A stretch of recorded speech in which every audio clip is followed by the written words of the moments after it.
Hi guys, so I'm back with a new video and let's talk about Keeper. So, new Osgood Perkins film. Needless to say that I was pretty excited about this one. And as per usual, I'm sorry if the light changes. I'm running out of daylight, but hopefully this video won't be too long and it won't be as noticeable.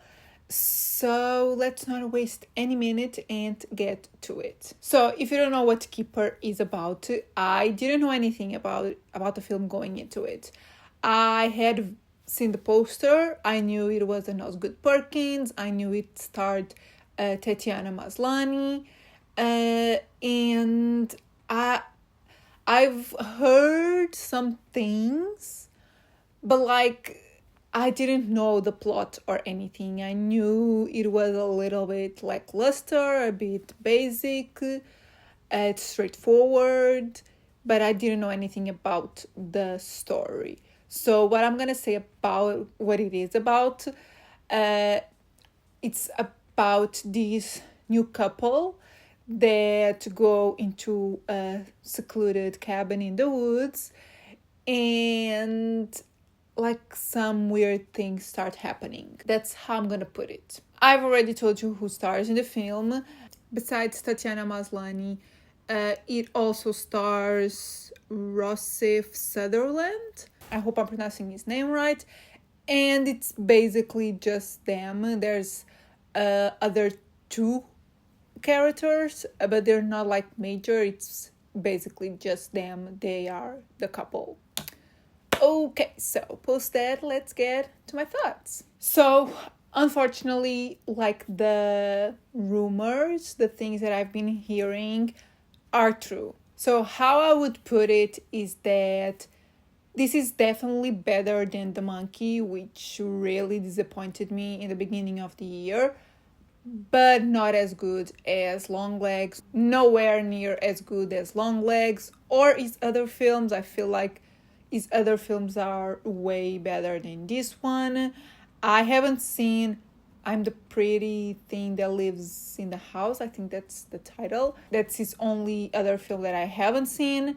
I've seen all the other ones. And I would say this is one of my least favorites. I liked that his stylization is very present. I love how his vision when it comes to the shots, he usually has a lot of head space, negative space. The actors and the characters aren't really in the middle of the frame. They're in the lower part of the frame, and just visually it is very him, but also very appealing. So I like that. I also think the negative space is eerie and creepy, and there's creepy things in this film, but the story itself is equal amounts of predictability and confusion. There are interesting things about the film, but I would say it's pretty predictable and there's not a lot of depth. I feel the commentary is pretty straightforward, but also kind of messy. I don't know, there were definitely things that I think I tried to do a bit of research after watching the film, and I couldn't really find anything substantial. The interpretations were pretty, again, straightforward, simple, basic, but there are a few things left unanswered, and those things kind of bothered me a little bit. I don't know, I feel like everyone that I watched this film with left the theater feeling it was interesting, but at the same time a bit boring. So I don't know, I feel on a rewatch it could work a bit better. I was also kind of tired, so maybe that played a part, but the film definitely didn't keep me like glued. I was really trying, and there were definitely interesting things about it, but not enough. Like I think really is the story. And I've seen some comments saying that Osgood Perkins is better when he writes and directs, and I totally agree, because he didn't write this story, this script.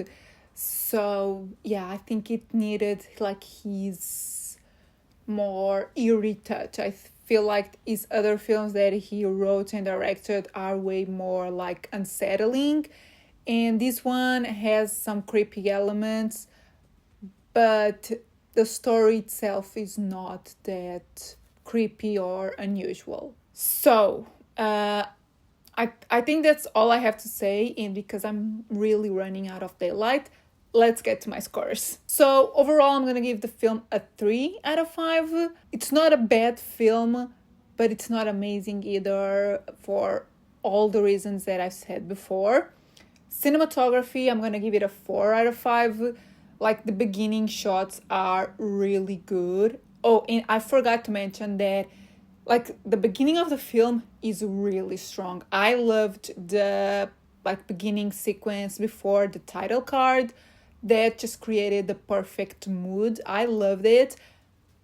But then it goes kind of downhill and not as interesting. But I loved the beginning, and like the majority of the film has some really beautiful shots. And yeah, Osgood Perkins almost always delivers on the visual aspect. Originality, I think I'm gonna give it a 2. I don't think it's a particularly like original story. I was expecting something different that wouldn't be necessarily more original, but I don't know, like I feel like there's really similar stories to this one, and as I said, it's really predictable. So yeah. So guys, these are my thoughts on Keeper. Unfortunately, like, this is not the Osgood Perkins year for me. Like, I enjoyed this way more than The Monkey, but at the same time, like, The Monkey is a bit more unique, at least on like the horror aspect.